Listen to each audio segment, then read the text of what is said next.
شروع اللہ کے نام سے جو بڑا مہربان نہایت رحم والا ہے۔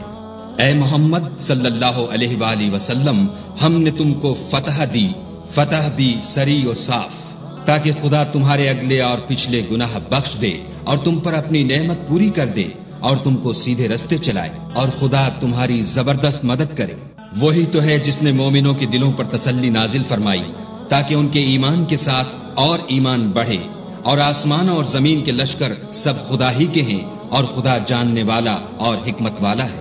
یہ اس لیے کہ وہ مومن مردوں اور مومن عورتوں کو بہشتوں میں جن کے نیچے نہریں بہہ رہی ہیں داخل کرے، وہ اس میں ہمیشہ رہیں گے اور ان سے ان کے گناہوں کو دور کر دے، اور یہ خدا کے نزدیک بڑی کامیابی ہے۔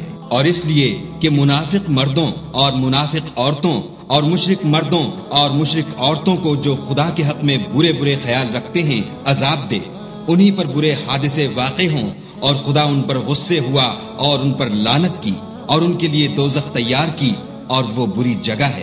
اور آسمانوں اور زمین کے لشکر خدا ہی کے ہیں، اور خدا غالب اور حکمت والا ہے۔ اور ہم نے اے محمد صلی اللہ علیہ وآلہ وسلم تم کو حق ظاہر کرنے والا اور خوشخبری سنانے والا اور خوف دلانے والا بنا کر بھیجا ہے، تاکہ مسلمانوں تم لوگ خدا پر اور اس کے پیغمبر پر ایمان لاؤ اور اس کی مدد کرو اور اس کو بزرگ سمجھو، اور صبح شام اس کی تسبیح کرتے رہو۔ جو لوگ تم سے بیعت کرتے ہیں وہ خدا سے بیعت کرتے ہیں، خدا کا ہاتھ ان کے ہاتھوں پر ہے۔ پھر جو عہد کو توڑے تو عہد توڑنے کا نقصان اسی کو ہے، اور جو اس بات کو جس کا اس نے خدا سے عہد کیا ہے پورا کرے تو وہ اسے عنقریب اجر عظیم دے گا۔ جو گنوار پیچھے رہ گئے وہ تم سے کہیں گے کہ ہم کو ہمارے مال اور اہل و عیال نے روک رکھا، آپ ہمارے لیے خدا سے بخشش مانگیں۔ یہ لوگ اپنی زبان سے وہ بات کہتے ہیں جو ان کے دل میں نہیں ہے۔ کہہ دو کہ اگر خدا تم لوگوں کو نقصان پہنچانا چاہے یا تمہیں فائدہ پہنچانے کا ارادہ فرمائے تو کون ہے جو اس کے سامنے تمہارے لیے کسی بات کا کچھ اختیار رکھے؟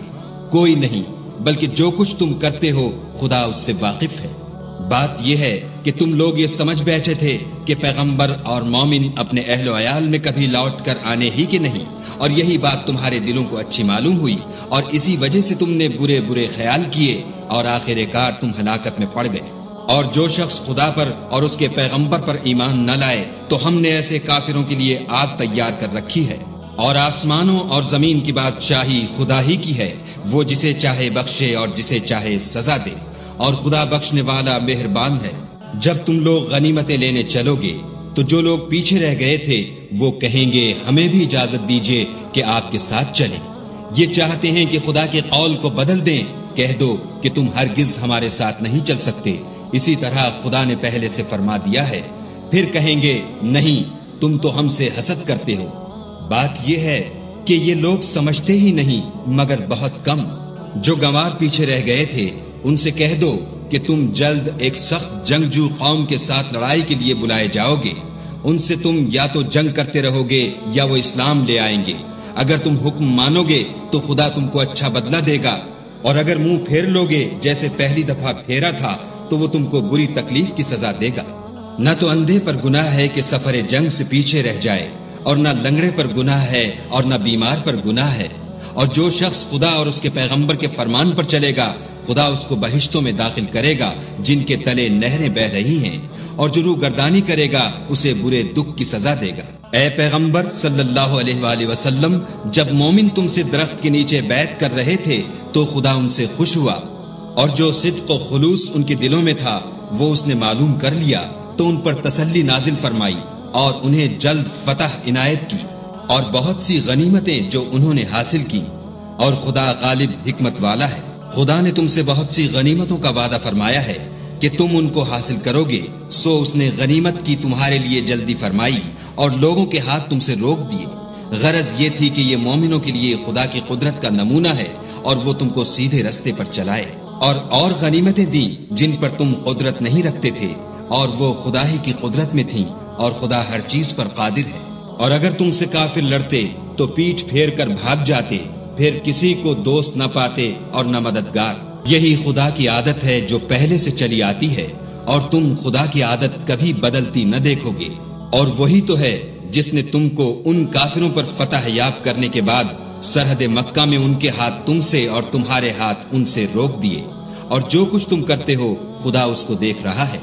یہ وہی لوگ ہیں جنہوں نے کفر کیا اور تم کو مسجد حرام سے روک دیا اور قربانیوں کو بھی کہ اپنی جگہ پہنچنے سے رکی رہیں، اور اگر ایسے مسلمان مرد اور مسلمان عورتیں نہ ہوتی جن کو تم جانتے نہ تھے کہ اگر تم ان کو پامال کر دیتے تو تم کو ان کی طرف سے بے خبری میں نقصان پہنچ جاتا، تو بھی تمہارے ہاتھ سے فتح ہو جاتی، مگر تاخیر اس لیے ہوئی کہ خدا اپنی رحمت میں جس کو چاہے داخل کر لے۔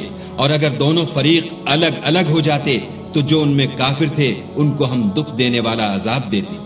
جب کافروں نے اپنے دلوں میں ضد کی اور ضد بھی جاہلیت کی تو خدا نے اپنے پیغمبر اور مومنوں پر اپنی طرف سے تسکین نازل فرمائی اور ان کو پرہیزگاری کی بات پر قائم رکھا، اور وہ اسی کے مستحق اور اہل تھے، اور خدا ہر چیز سے خبردار ہے۔